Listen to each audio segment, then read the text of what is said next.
Seraphin, and I'm a Benton County 4-H ambassador. This is my 7th year in 4-H, and I'm a member of the Feathers, Fur, Food, and Fun 4-H Club. Today, I'm going to be talking to you about record books! Okay. I know what you're thinking. Record books are a little scary, maybe a little daunting, but record books offer so many amazing opportunities, like National 4-H Honors, like National 4-H Conference, and National 4-H Congress, and even international leadership opportunities. Record books teach us a lot, like how to fill out a resume and how to keep proper records, plus time management and organization. All right, let's get down to business. And this is what your record book should look like. Just kidding. Your record book could also look like this, or even this.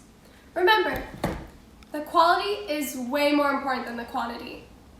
Okay, shall we dissect this book so you can learn how to properly put together your own record book? First thing is that you should either have a folder or a binder to contain all of your records.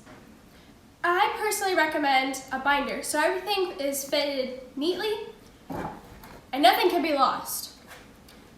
On your cover, you should have your name, your 4-H club, and your entry level, junior, intermediate, or senior. And if you really want, you can even add a picture of you and your projects to make it a little bit more personal.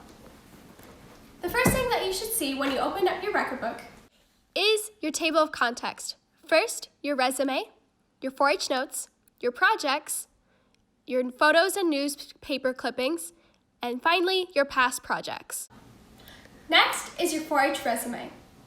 Judges are looking for well-rounded individuals, meaning if you have a lot of leadership, but a little bit of public speaking, make sure that you're well-rounded in all 14 sections. Section 1, 4-H Involvement Summary. Here you will list all of the clubs that you've participated in your 4-H career. Section 2, 4-H Project/Program Summary. Here you will list all of the projects that you participated in throughout your 4-H career. Section 3, Participation in 4-H Activities/Events. Here you won't list your competitive events. For example, leadership retreats like summer conference or even a field trip to a cat show with your 4-H club. Section 4, Participation in Other Community Activities/Events. Here you can list your breed club activities or a school club or sports team event. Section 5, Leadership in 4-H.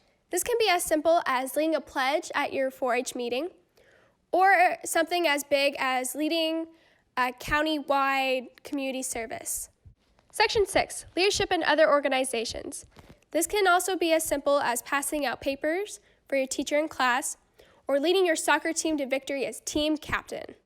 Section 7, Citizenship/Community Service in 4-H. Maybe some clubs do not participate a whole lot in civic engagement, but that just gives you an opportunity to be a leader and lead your club to rake leaves at a park or de-weed plants at your fairgrounds. Section 8, Other Citizenship/Community Service Participation. There are plenty of opportunities to engage in your community, such as participating in your school's food and can drive, or volunteering to clean up your local riverbank. Section 9, Communications in 4-H. This can be simple, like leading the pledge for your meeting, or giving a presentation or demo on how to trim your dog's toenails. Section 10, Communications in Other Organizations. This can be simple, like giving an oral book report to your class or having an interview with your local newspaper. Section 11, Participation in 4-H Contests/Competitions. Here you'll list all 4-H competitions that you've participated in and the color of your ribbon or placing. For example, blue, red, white, or first, second, third.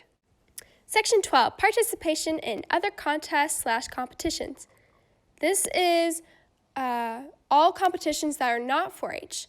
For example, an animal competition or a school competition like Battle of the Books. Section 13, 4-H Recognition. This can be passing an advancement, or earning a county medal, or even being deemed champion hog showman. And lastly, Section 14, other recognition. This could be getting caught doing something good, or that you are a spelling bee whiz. Whew. Now that that's out of the way, time for your forge story. Now remember, this is a summary of your entire year, not just your meetings or the competition that you had at the end of the year, like fair. This is your positives and your negatives, something that you liked over the year, something that you didn't like, some goals you achieved, some goals you didn't achieve, and plans that you have for the future. Maybe for next year, maybe you want to do something new, or maybe not. Next is your project records. Each project that you're involved in must have its own tab. Also, there are different project records for the level that you're in. Juniors have their own record, and then there's intermediate/seniors, so make sure that you have the right one. And if you're involved in production records, make sure you have all of your production records. And if you have a market project, make sure you have your growth and feed records. And don't forget about your advancements. They need to be shown that you are working on them or that they are completed. The photos and newspaper clippings is my favorite part of the record book because it's so fun to look at and it's personal. Your pages can be no more than 3, however they can be double-sided.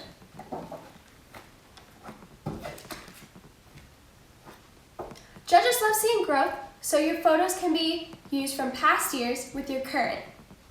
Your photos must show that you are active with your projects and displaying communication, citizenship, leadership, and activities.